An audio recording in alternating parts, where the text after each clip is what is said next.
Hey kids, John here. I want to talk about efficiency and what that means to our upper register and our endurance. Efficiency, what is it? I'm just going to look at it this way. Efficiency is the amount of effort that you're putting in for the results you're getting. So if you're putting in a good amount of effort and you're getting a great result, you're probably being very efficient. Now, on the other hand, if you're putting in a lot of effort and your result is not so good, then you're probably being inefficient. Okay? And that can apply to anything. I worked really hard to do this, and this guy next to me didn't even look like he was working at all, and he did way more than I could. That's because they're efficient. They're efficient. They've learned how to make this process seem second nature. Let's look at that. Rafael Mendez did a great video, and I think it was for a TV program quite a number of years back. The video exists on YouTube and it's referenced, and the link to that video is in the description below. I highly recommend checking that out. In this video, he talks about learning scales, and you practice scales and practice more scales and practice more scales until those scales become second nature. Okay, here's one of the clues. Oh man, that's such a natural player. That really needs to be translated into this is a player that makes playing music look natural or look easy. They have made music second nature to themselves. He also talks about breathing. He says that yes, trumpet is a wind instrument and we do need lots of wind to play trumpet. There's no doubt. Here's the biggest clue in this video. It's really amazing. He says you do not need more air to play the trumpet than you use in normal conversation. Here's why I say this is such a big clue. He also talks about playing a phrase and playing it as long as you can until you run out of air. And then playing it again and playing it further and playing it further and playing it further yet again by one more bar. In this concept, he's not talking about learn to take a bigger and a bigger and a bigger breath. He's saying the other thing. He's saying it the other way around. He's saying take your breath and then play longer. Take that same breath and then play longer still. What he's saying here is to learn how to use your air efficiently. Okay? So here's a huge mind-blowing cue for us trumpet players, because we're always told take a big breath, use a lot of air. Air will fix anything. Air is a huge component for us. No mistake, but how we use it is paramount to our success and how efficiently we're playing as trumpet players. The concept here that Raphael's talking about is use only as much or as little air as needed to play the notes. Learn your technique so that becomes second nature. Train yourself to use your air efficiently and you will become an efficient player. Boom! It's all in a package. You just have to put it together and really look at it and see it. The next person that's really crazy efficient to me is Jim Manley. He plays into the upper register. This guy can play triple high C's, like really actual triple high C's. It's pretty crazy. But he didn't know how to do this when he first started playing. He figured it out. And he's continually working on this, and he's continually working on the concept of being more efficient. There's a video, it's the second video. I put the link down below in the description. It's Jim Manley hanging out with the lead player and the split lead player from the Airman and Note, Brian McDonald and Kevin Burns. And they're both incredible players, but they wanted to check out what Jim had to say on this topic, because obviously he kind of knows something that helps him look like he's not doing anything to play crazy high. Okay, why is this? Jim talks about breathing low. Put the air down in here and don't bring it all the way up into here. So I'm going to take a gigantic breath and you're going to see kind of everything expand and lift, but what I want you to do is pay attention to the sound of my voice. So here I go. Okay, you see how I raised everything, and the problem that I'm having right now is I have to constrict my throat because the air wants to come rushing out, and until I bleed off enough air, now I can control the air in a manner that I normally do, so I can have actually a normal speaking voice or a normal conversation. Now, If we do that as trumpet players, if we breathe up to our eyeballs, we have no control of the air until we get rid of some. So we're not learning how to control the air properly when we breathe like this. Jim talks about, I don't breathe past the third button. Basically, he's saying, put it down in here. Boom. So when you're keeping the air down low, you've got this mechanism that naturally controls it. And I don't understand what you mean controlling it. Okay, so if you're having a conversation and you look over and you see somebody that's about to get hit by a bus, you go, hey! When you do that, this thing just kicked in. Boom! You had enough air compressed to really excite the vocal cords and yell like that.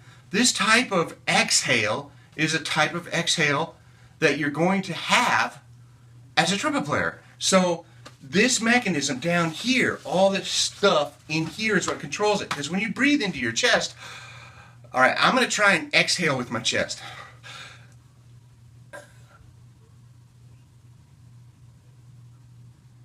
Why put the air into your chest when there's nothing to control it up here? It's all down here. Efficiency with air, put it low, control it. And again, according to Raphael, use less. Jim Manley says the same thing. Use less air, use less air. Here's two really incredible players on completely different planes of trumpet playing talking about the same exact thing. Pretty amazing. So when we're dealing with air, let's look at compression, because compression is this component for the upper register. Charlie Porter, the 3 compressions. That video, incredible video. Charlie's so spot on so many things, and I love the way he describes stuff, and he's such a fine player. It's just fun to watch his videos because there's so much good information there. What are the 3 compressions? Okay, you've got the compression from the mechanism that controls and moves the air. The second one he's talking about is the oral cavity. And the third one, the aperture. Here's a huge key to one of our failures as trumpet players in understanding how to better approach the trumpet in general and how to get into the upper register. One of the things that we do is we tank up and then we close off because we're trying so hard to play and it squeezes everything here. So let's look at an air compressor. You have a tank on it. There's a tank and it fills up the tank. Then you have a hose that comes out of it. Right here. Here's our hose. Here's our tank. This is where the air is. This is where the compression mechanism is. Alright? And then you have a hose here. It's coming out of the tank. And then you come into the oral cavity and that becomes the nozzle. And so when you have a nozzle, the nozzle is kind of funnel shaped. It's going to take that air and bring it down to a point. So what are we doing in the mouth? That's our oral cavity. That's where we start to bring that air down to the point of exhale. The final spot where the air leaves our body is right here.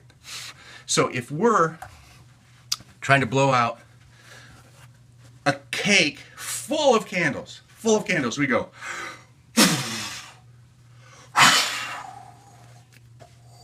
There's our aperture. It's that big. Okay? But if we're trying to blow out the one candle in the center of the cake, you're going to go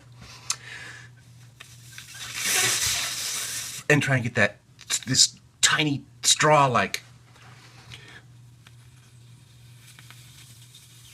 So if I exhale like crazy with a big aperture, no more air. Small aperture.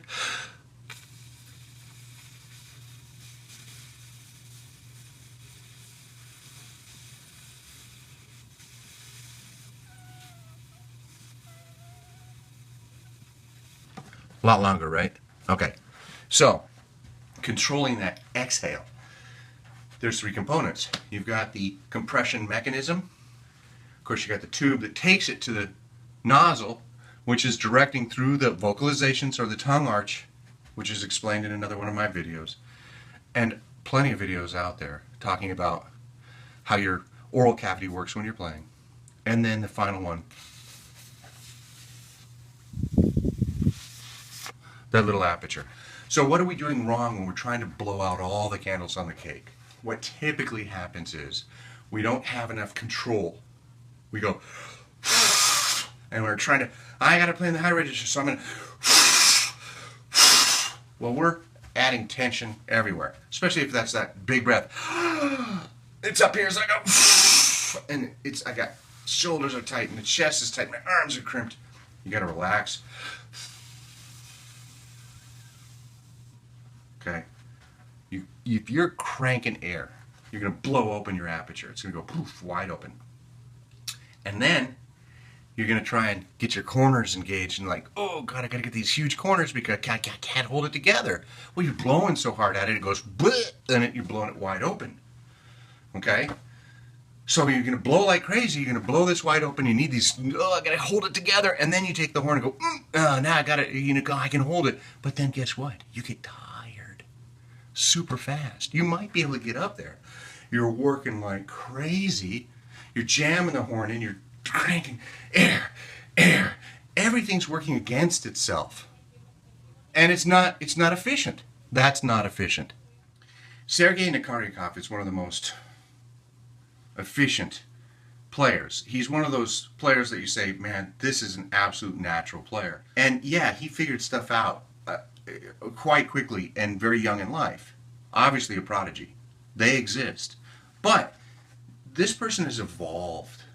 They didn't just stop at this, okay, this is, where they continue to evolve into something that's even greater than what they were when they were young. And he's figured out some things that are just amazing. In this piece, I got the video posted again, the link to the video of Sergei playing. It's just mind-blowing. He's intervals and multiple tonguing and circular breathing all at the same time.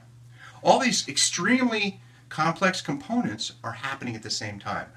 This is a person that has built technical facility that is just absolutely amazing. To do what he does in this video, you cannot be anything but efficient. There's no way to do it. You have to be efficient to pull this off. As I talk about corners, and there's a lot of people, oh, you gotta have these really strong corners. I think that all you need is the amount of strength in your corners just to hold what you're doing together. Yeah, if you're going to blow like crazy and blow your chops open, yes, you need those strong corners. But I guarantee you, Sergei's not blowing like crazy.